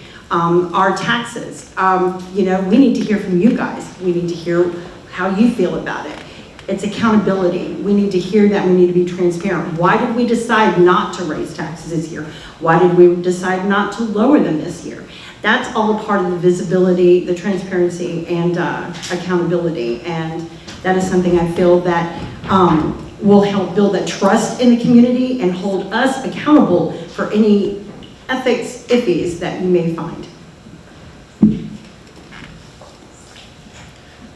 I think that ethics is definitely mainstone of any community and for any elected official. If you break the rules of ethics, how good is your work when it comes to talking to your residents? The Ethics Commission is an independent commission that we have in the city in order to be able to look at information. And this is the reason why no elected officials assigned to the Ethics Commission, even as the liaison, as staff members assigned in order to make sure that we don't interfere. But I think that ethics rules highly maneuver how money is being utilized. If you're utilizing city resources, if you're utilizing taxpayers for your own personal gain. And I think that's important because unfortunately a lot of people think that it's okay to do that when it's not. So I would say clearly that Ethics Commission does an outstanding job of making sure that not only do they clear the candidates, they make sure they work very close with the Board of Elections. They make sure that if there's any complaint, they work closely with our city attorney. But we need to hold ourselves accountable to make sure that we're not taking advantage of taxpayer dollars for also our titles. Thank you. I'm going to combine two questions next. how have you kept in touch with residents? And will you listen to residents' concerns with efforts to solve problems? I think they're really sort of telling. Yeah. So in my opening statement, I made the remark that I don't have the residents come to me, I go to where they meet. So usual at the PTOs events, school functions, and careers and so on events, right? But also I make sure that I go where the seniors, anytime they ask me to come to the senior buildings, I am there. During my first 2 years of mayorship, Monday through Friday I worked with a big collective of volunteers to not just give food to the community, but hold meetings Monday through Friday to hear what their needs were. And after the 2-year mark, for the next 6 months, once a week we were holding meeting with the various community members. When it's come to the projects, we don't ask them to come to City Hall. We have actually stand in the corners, and some of those meetings have taken 7 to 8 different meetings collectively, and that means that we were hearing what their concerns were. One of the projects includes Perry Street towards the East Street side, and the other one includes Newton. So we met with every resident and heard their complaints and their concerns until we created the program that they wanted, and we've been able to move forward with those projects now. Thank you. Can you repeat the question one more time for me? Let me see if I can come. Oh, you know what? No, that's okay. How we keeping in touch with our How are you community? keeping in touch with the residents? And will you listen to the residents' concerns with efforts to solve problems? Okay. I've done 2 things since I was elected 2 years ago. Every quarter, so once every 3 months or so, 2 to 3 months, I have what I call my quarterly conversations, and I usually hold them at the fire department. I advertise them on the listserv, Facebook, and I invite everybody in the community in Ward 1 to come out and talk to me about their concerns, their problems, have ideas, share ideas. And even when we had the triple shooting last year, had a huge meeting and we had a wonderful turnout. Every meeting I've had, it's been wonderful, and we get more and more people every time. I also do a monthly e-newsletter. In fact, I'm working on May's right now. But every month, on the first of the month, I put out a newsletter to everybody in Ward 1, and I have some in Ward 2, with events that are going on, have gone on, and things that are coming in the near future. I also have my council recaps, so if you get my newsletter, you can see exactly what happened, every issue that we talked about in the last meetings over the last month. Thank you. All right. Next question. What are your plans for economic development? Economic development, I love this.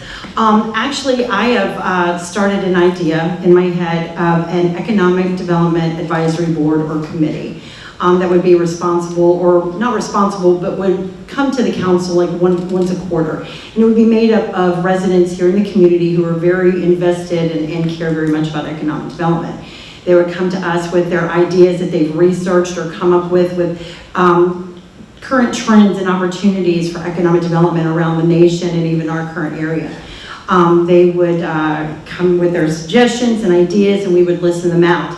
And as a council, if we get at least 3 people who agree with those ideas, we would ask the city manager to look further into them and pass that direction on to our economic development director. As council, we cannot direct directors in the community. We can only, or in the city, we can only direct Mr. Kamali to do that for us. So this idea would be to listen to you, come to us with ideas that we formulate together as a group, as a community, to work on to improve economic development in our community. Thank you. Thank you.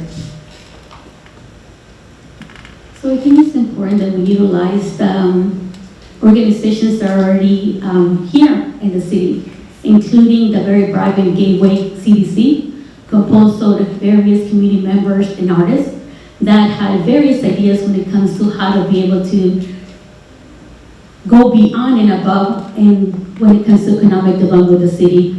There's also a new organization that's been created, thank you to Senator Malcolm Augustine, that is led by the mayor of every single, about 6 cities around here, including 2 community members that were picked at random. That allows us to be able to not just collaborate economic development for the city itself, but also focus when it comes to economic development in the region.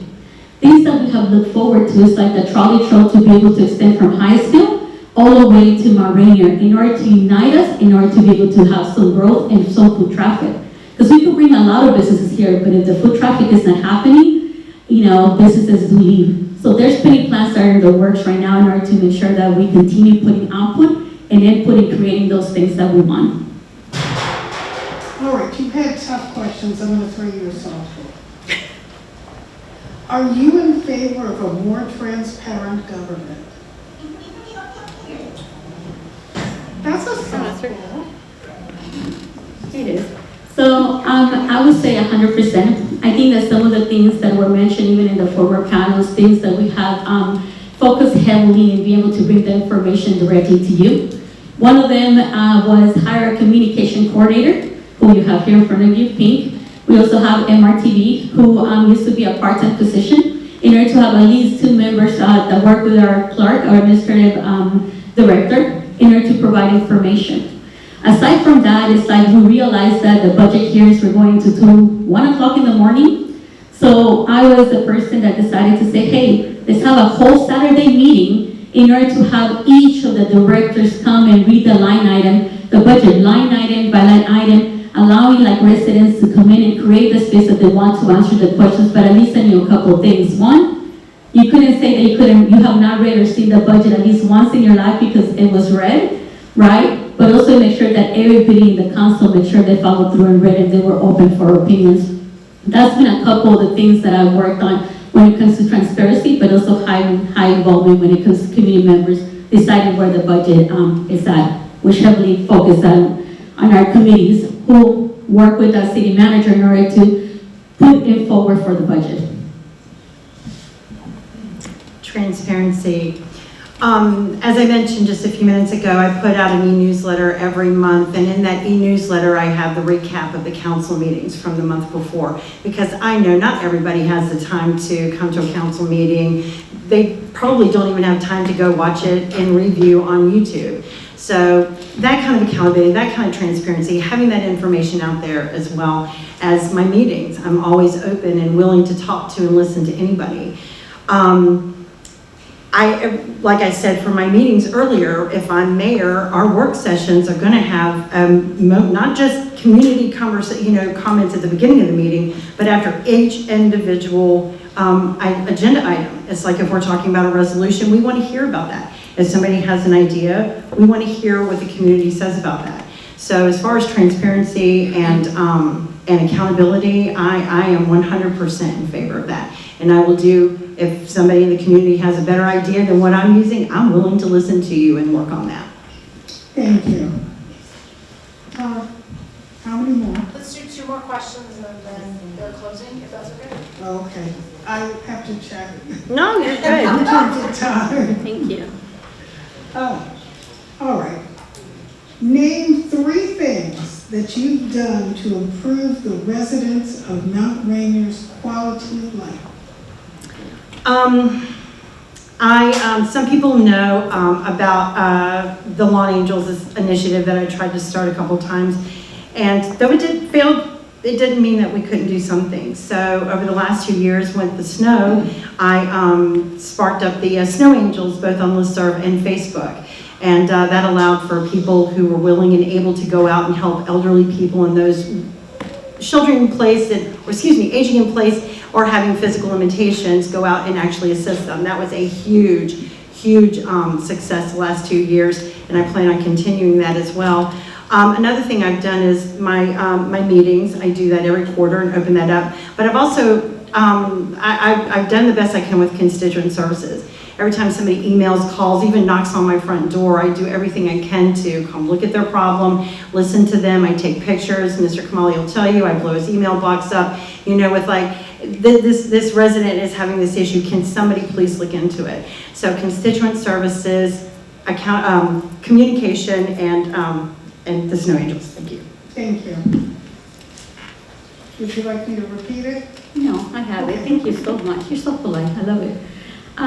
So 3 things that I have worked heavily when it comes to the city is bringing $20 million to the city. That has allowed for us to reduce taxes. And in doing so, as everything goes up in prices, we have been able to increase the staffing, retain staffing that's qualified for the things that you've asked, and also at the same time make sure that we continue finding ways to expand the tax credits for our seniors. When it came to networking and also going out the extra length, I've been able to make stronger connections when it comes to Mount Rainier. It's not about me, it's about how the staff in the city is able to be served. And I will tell you this, I take a step back many times, and we have done a lot of training with the staff in order for them to be able to run the program so that way it doesn't fall on the head of one person. And in that sense, more communication has gone out. $120,000 in scholarship for students, the junior mayor program, so we have been able to build infrastructure and continue to grow as a city. Okay, last question. This one's kind of a tough one.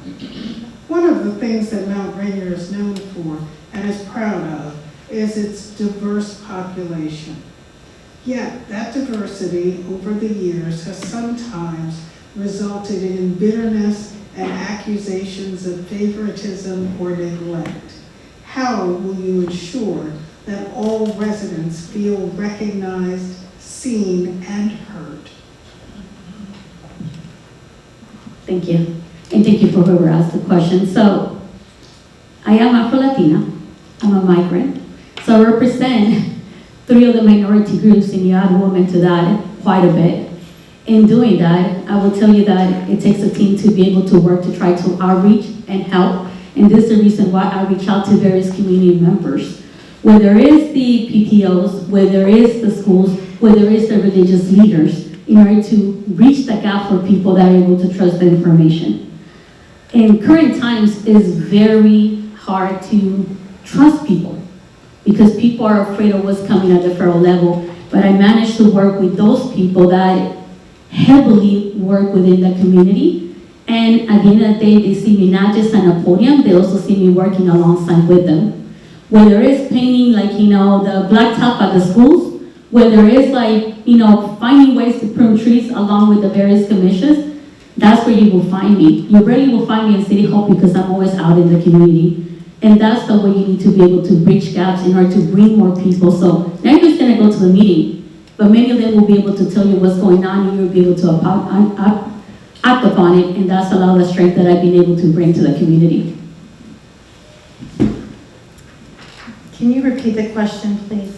One of the things that Mount Rainier is known for and proud of is its diverse population.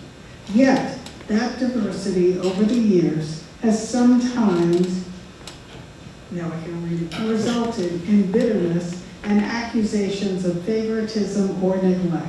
How will you ensure that all residents feel recognized, seen, and heard? That's a really good question. We are such a blessed community when it comes to diversity. Racial inclusion is extremely important right now, especially with our immigrant community. And when you look beyond that, we also have the African American community. We have the LGBTQ plus community. We have women, we have single mothers. We have such a diverse community here. And the one thing we need to do is to listen and hear and meet them where they're at. Not expect them to come to us, but meet them where they're at and listen to them and ask them what they want to see in their community. When I was first elected, I was approached by a group of African American residents, and they asked me to help them form a historic community, our committee, and I tried to do that. I think it's very important to identify and give power to each individual diversity groups that we have here in the community. And our work is just starting, but I think if we can get to that point where we're giving everybody that equal place, then I think that helps bring down the barriers of the mistrust and distrust. Thank you. Nick, you answered this one already. I See, I did. got lost in two. Now, Ms. Benitez, your closing statement, please. So one, thank you for everybody for hosting. I think that sometimes we take for granted that it takes a lot of great volunteers. In this case, our board of elections who heavily volunteer in doing the work, but also partnership as Joe to be able to provide this place. I will tell you that I could sit there and draw you a map of what the next 4 years will look like, but just like when I started as mayor and a pandemic hit on us, nothing is for certain what is coming. When it comes to drawing pictures on the air, right? But I'll tell you this, I put anybody against our team. We have a team of professionals in the city that work very hard every day to make sure to achieve everything they do. When it comes to communication, we have revamped the newsletter to make it electronically. And every time the newsletter goes out, you get a message from the mayor. When it comes to the information in order for us to reach, the ability to be able to speak in more than one language has allowed me to reach those places where nobody knows that they existed. Most of the things that I do, you will not see them on camera because I come closely to the community in order to protect them. And with the curve of our government the way it is, we're gonna need a fighter. We're not in the beginning of craziness, we're in the middle of craziness. And right now we need to make sure somebody that's proven leadership to guide the ship where it needs to be, that has proven that it's not afraid to fight back and be able to protect the residents at all costs in order to make sure we continue fighting together and keep us safe in every single term. So that's what you're getting with me, and that's what you're getting with the whole entire City of Mount Rainier team. Fighters that will fight for you and will bring the resources right to our homes. Ms. Carter. Thank you. This is going to be a hard decision for many Mounties. You've all heard some great questions and answers tonight, so now you must decide who you feel is going to be able to equally represent not only you, but your neighbors as well. I value every person equally, and at this point in our nation's history, that is vitally important. We have a giant standing at our front door wanting to rip us apart from the inside out. So having someone willing and able to stand up to that giant will mean more to our city in the coming days, weeks, and months than we probably want to admit. We must stand firm on our budget, on our city services, supporting our neighbors who fall victim to that giant's whims. We will have to advocate endlessly for each other, work together to find common ground that we can build on to make our foundation as a city solid. We will need each other in ways we have never considered before, but it is doable. And I am ready and willing to lead that charge. I hope you consider voting for me on May 5th to be your next at-large council member, also known as the mayor. Thank you. Thank you, Ms. Carter and Ms. Commissioner, for participating in the mayoral forum. It is a pleasure to work with you. Thank you. And to all the citizens of Mount Rainier, your right to vote is sacred. So, on May 5th, which is election day, get out there and vote. That's all I can do. As part of the League of Women Voters of Prince George's County, encourage you to exercise the right that women didn't have until 1918, that African Americans didn't have until the mid-60s. Go out and vote. It's your right. Exercise it. Thank you.